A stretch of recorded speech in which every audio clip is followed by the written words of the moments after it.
What's up, YouTube? It's your girl Jazz, aka jdml, and welcome to my channel. On today's episode, we'll be doing another unboxing video, so stay tuned and come check it out. And as always, don't forget to head over to my channel. If you guys have any suggestions for upcoming videos that you would like to see me do, leave a comment below. Alright, let's dig into this video. So as you know, Apple just came out with a new Mac Mini. I ended up getting the 16 core instead of the 8 core, just to soup it up a little bit. And also, now that I'm a content creator, I'm not just editing audio, but I'm also starting to edit video for this channel as well. And man, let me tell you, in the beginning, just getting into video editing, my computers just weren't fast enough to keep up with the new 4K footage. And my tower is great. It's actually going to go into Mikey's studio, and so he'll be able to further edit. He's got an old laptop over there right now. All right, so here you see me just peeling away the layers of the new Mac. Everything was boxed up very neatly, of course. Came straight from Apple. Apple's great about that. I decided to remove my Big Ben from the studio, which is like a time clock to keep everything in sync with all the keyboards and different interfaces that I have in my studio. And I was doing a great job, but at the same time, it was getting old. It was taking up space, so I took it on out of there. But as you see, I have a big old space in my rack, so guys, comment below. What kind of rack gear should I put? Should I get a 2A? Should I get a 76? What should I get? What should I put in that spot? Comment below.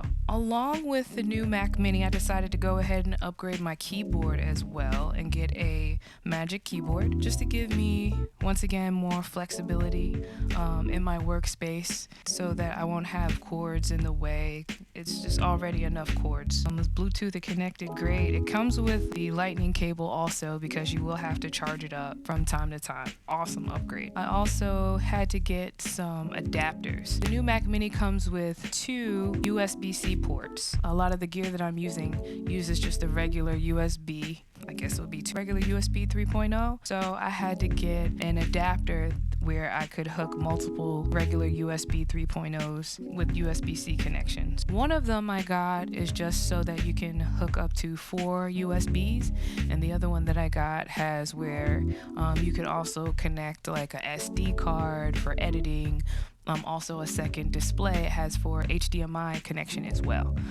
So that was very useful. So once I got all my accessories set up, it was time for me to transfer the data from my old computer to the new computer through the migration assistant that comes built into the computer with Apple. And honestly, in the past, with moving things off of an old computer onto a new computer, it was difficult. I guess I took it the long way, I don't know, but trying to image the old machine onto the new machine, it was just, this was so easy, y'all. This is the easiest and the quickest that I've ever transferred data from one machine to another. It was awesome. Just so you know, if you're wondering how long it would take, it used to take me 3 days because I'd end up loading all of my old software onto the new computer, and it was a big mess. So this time it was actually very easy. Yeah, I actually connected it through Thunderbolt, and I had an adapter that was USB-C. So I hooked the Thunderbolt to the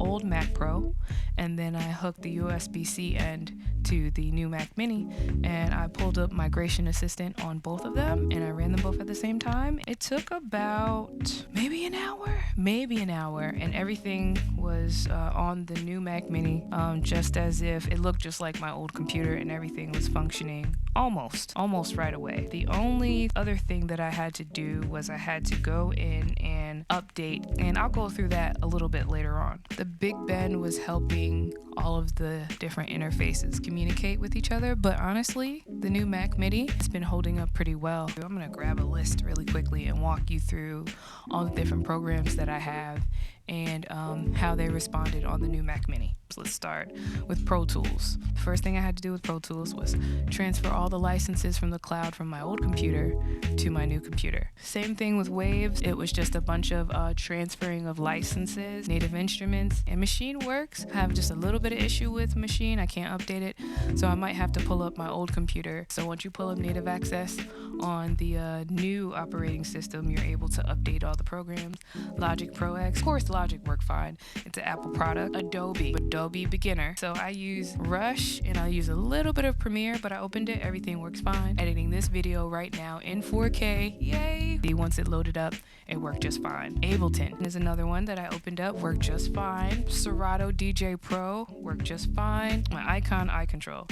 I worked fine once I was able to go back into the individual programs and reassign them. The only issue I really had was the MOTU. So the interface that comes with MOTU doesn't work seamlessly, but there is a workaround. I was able to connect the MOTU to the Mac Mini through Ethernet connection, and through that connection I was able to access the digital mixer interface. However, everything else looks great, guys. Don't be scared. This is not a shameless plug for Apple.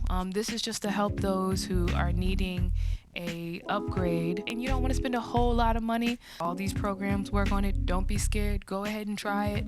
Didn't have to spend $2,400. Spent about $1,300 altogether with the Mac, the Magic Keyboard, and both adapters. I had a session the very next day and everything worked smoothly. I'll keep you guys up to date as I'm using the new operating system in my lab. Thank you so much for tuning in to my channel today. Like I always say, like, share, subscribe. I'll see you next time.